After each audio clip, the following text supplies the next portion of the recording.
はい、こんにちは、梅野です。本日はイルミネーションを撮っていきましょう。はい、1枚目はここを撮っていきたいと思います。イルミネーションを撮るときにこの線とかが見えてしまうとちょっとドラマチックな感じが出ないと思いますので、こういう時は多重露光を使って撮っていきます。で、大体のカメラにはこの多重露光っていうのが多重露出があると思いますので、ここをオンにしてもらって撮っていきます。で、多重露出っていうのはこう1枚目と1枚目に撮った写真がそのままこう重なるような形になりますので、これを使うことで1枚目は玉ボケを撮った写真を撮りまして、次にしっかりピントを合わせた写真を撮っていきます。それではまず1枚目の玉ボケの写真を撮っていきます。はい、カメラを設定していきます。ここは開放 F 値の4に設定しまして、ISO 感度をオートにしてシャッタースピード25分の1秒出るようにしています。露出プラマイゼロのマルチパターン速攻を使って撮っていきましょう。はい、多重露出1枚目に撮ったのがマニュアルフォーカスでわざと玉ボケにした写真を撮りました。で、これを撮った後にピントを合わせた写真がこちらになります。で、これを、合わせることでこっちの写真になります。もっとこう幻想的な雰囲気が出ていい感じの写真になったんではないでしょうか。そのままくっきり撮ってもいいんですけれども、イルミネーションのこの華やかな感じと幻想的な感じを出したい場合は多重露出を使って撮ってみてください。それでは次撮っていきましょう。はい、次も多重露出で撮っていきます。まず1枚目はこのちょっとクリスタルっぽいトナカイにピントを合わせて、で2枚目はどっかその辺のイルミネーションを玉ボケさせて、で重ねて撮ってみたいと思います。はい、カメラの設定していきます。F 値はさっきと同じで開放 F 値で撮っていきます。でシャッタースピード200分の1秒出すために ISO 感度が200前後になっています。で1枚目のトナカイは露出値プラマイゼロで撮りまして、2枚目に撮るこの玉ボケに使うイルミネーションはちょっと明るすぎるので露出をマイナス 2.3 に設定して撮っていきましょう。はい、まず多重露出の1枚目に撮ったのがこのトナカイの写真になってます。これはしっかりとピントを合わせて撮っています。で次に撮ったのがこっちの玉ボケの写真になります。これはマニュアルフォーカスでわざとピントをずらせて撮った写真になります。で1枚目と2枚目の重ねた写真がこちらになります。トナカイ単体よりはだいぶ華やかな写真になったんじゃないでしょうか。トナカイ単体やと背景がちょっと寂しくて、これ自体は綺麗なんですけれどもちょっとさっぱりしすぎた感じだったんですけれども、トナカイのこの寒色の光の色と玉ボケの暖色の色と混じっていい感じになったと思います。そしたら次撮っていきましょう。はい、次ここ多重露光で撮っていきます。広角でシンメトリー構図にして、で1枚目は玉ボケで2枚目はしっかりピント合わせて撮ることでより幻想的な写真になると思いますので、ここ撮っていきたいと思います。はい、カメラを設定していきます。F 値はここも開放の4に設定しまして、ISO 感度オートで2200になってます。それでシャッタースピード25分の1秒出しています。でちょっと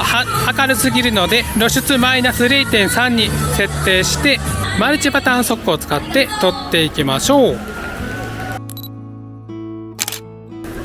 はい、まず1枚目はこの玉ボケさせた写真を撮りました。そして次がこっちがピント合わせた写真になります。でこれを2つ合わせるとこんな感じになります。玉ボケしたのとしっかりピントがあったのが重なってより幻想的な雰囲気になったかと思います。そしたら次撮っていきましょう。はい、もうシンプルにこのツリーのイルミネーションを撮っていきたいと思います。ここはもう多重露光じゃなくて普通にピント合わせて撮っていきます。で縦構図で設定しまして、で上の部分だけを切り取ることで黒い背景にイルミネーションの三角構図っていう形で撮っていこうかなと思います。ISO感度結構上げて撮ると色が飛ぶというかちょっとおかしくなるんですけど、ホワイトバランスの電球を選択することでちょっと青っぽくなりますので、ホワイトバランスをいじって撮っていこうと思います。はい、カメラを設定していきます。ちょっとはっきり映したかったので F 値は 5.6 に設定しました。ちょっと ISO 感度が上がるのであんまり上げれないんですけども、5.6 の状態でもISO 感度4000ぐらいになりまして、シャッタースピード100分の1秒出ています。で露出プラマイゼロのマルチパターン速攻で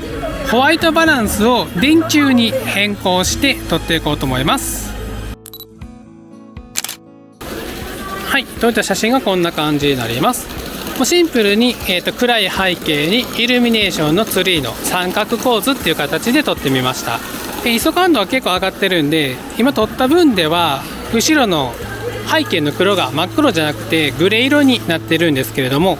これもレタッチでもうちょっと黒くすることができるので、明るいところと背景のメリハリがついていい感じになるかなと思います。電球色のホワイトバランスを選択しましたので、実際よりももっとブルーの色味が強くなりまして、ちょっと冬っぽい色味になったのと幻想的な雰囲気が出たんじゃないかなと思います。はい、最後はここシンプルに撮っていきます。手前にこの雪の結晶のオブジェがありまして、そこは青色で背景のイルミネーションは黄色になってますので、色のメリハリがついて綺麗かなと思ったのでここ撮っていきます。上を見上げると放射線状にイルミネーションが広がってますので、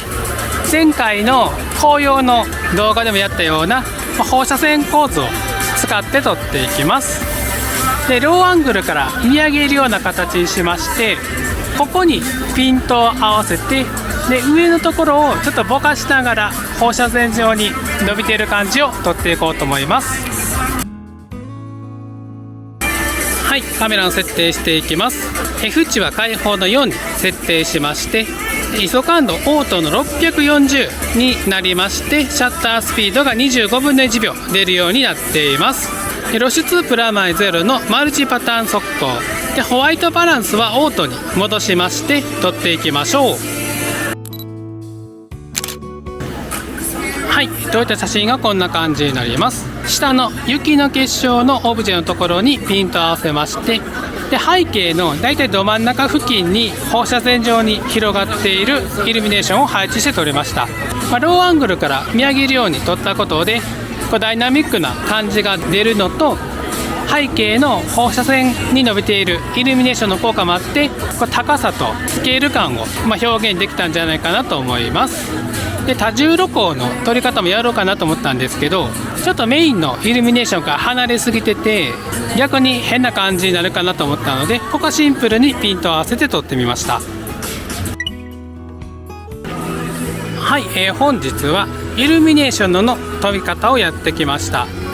でイルミネーションはなかなか撮るのが難しいんですけれども、今回やったみたいに多重露光を合わせて撮ると結構いい感じに写真が撮れますので、ぜひ試してみてください。それでは、今日はだいたい撮ったのと、イベントをたまたまやってまして、人が多すぎてあんまり撮ってると邪魔になりますので、今日はこの辺で帰りたいと思います。また次の動画でお会いしましょう。さようなら。